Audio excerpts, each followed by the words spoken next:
You guys already know that every time Adobe releases a new update, I make a video about it and give you my honest opinion. Today is no different, so let's get ready for it. Number 1. Sending Premiere mobile projects to your Premiere Pro desktop. For those who don't know, Premiere now actually exists on your phone, and it's actually a great editor for basic content. Now, right here I created a little sequence of me and my cat, and you can actually send this project to Premiere Pro and continue editing. This is very useful when you're shooting on location and need to create a quick draft or something. By the way, these are all still images, but I used the image to video button and then I just typed something in to make the video move. Then I tap generate, and yeah, it takes a while, but in the end it looks kinda cool. Alright, now to send it to Premiere, you tap the export icon at the top right. Then in here, make sure Premiere Desktop Beta is selected, and then press Send Project. Now for some reason I didn't have to download the beta version, it just worked with the normal version, so okay. And then if you have Premiere open, you will get a notification and you can open it up like this. There we go. That's amazing. Number 2. Quickly clean up audio with bulk bleep or mute. Alright, so here I have a video and still no audio waveforms, Adobe. Please fix this. Now, first you gotta go and transcribe your video, and once you did that, open up the menu on the top right. Then click Censored Words List. This opens up a panel where you can type in words that you want to censor. Let me type in a few random ones, for example, change, and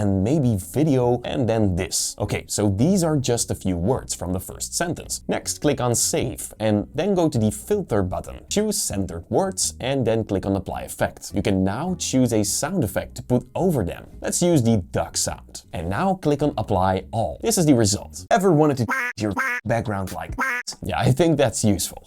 Good job, Adobe. However, no one does a better job at providing video editors with stock media than Storyblocks. This Premiere plugin is insane. All you gotta do is type in a keyword and boom, look at these beautiful cinematic shots all made by real artists. They're not AI generated like most stock libraries nowadays. Unlimited downloads of diverse and high quality media for one predictable subscription cost. Thank you, Storyblocks, so much for sponsoring this video. Storyblocks has everything you need in one place. 4K and HD video, templates, music and sound effects. It's like an unlimited source of content that gives you freedom to test, experiment, and create more effective videos. You can choose a monthly or annual plan, no extra costs or hidden fees. Now, this is important to know. The stock library is constantly being refreshed with brand new content, and it feels authentic because it's created by real artists, like I said, not by an AI. Anything you download is 100% royalty-free, pre-licensed, and ready to use. No need to worry about legal rights or copyright claims, anything like that. To get started with unlimited stock media downloads at one set price, head over to storyblocks.com/Premiere Basics, or just click the link down below. Number 3. Sending media from Firefly to Premiere Pro. Let's go to Firefly for a moment. Now in here, I'm gonna generate a video. For example, a cat editing a video. I made this prompt with ChatGPT, by the way. Now click generate, and after a while, you'll get this. Let's not talk about the result of the video. I mean, it's pretty cool, but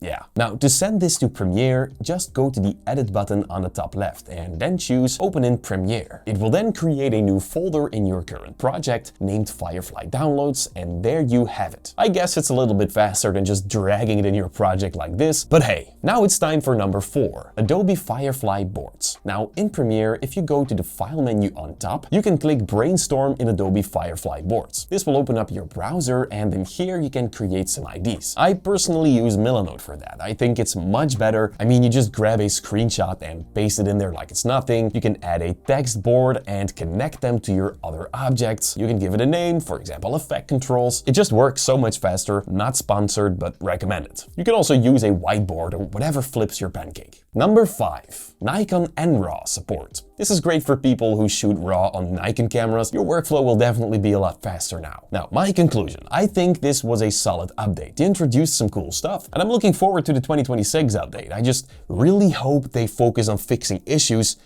instead of stacking more and more features trying to catch up with Resolve. Buying Film Impact this year definitely got them a little closer, but hey, they gotta watch out and not rush things, because otherwise it will become a mess. Take a look at Rockstar Games, for example. They just keep delaying GTA 6, but I bet you it's gonna be a great game. I mean, I recreated their title animation, what, about 2 years ago?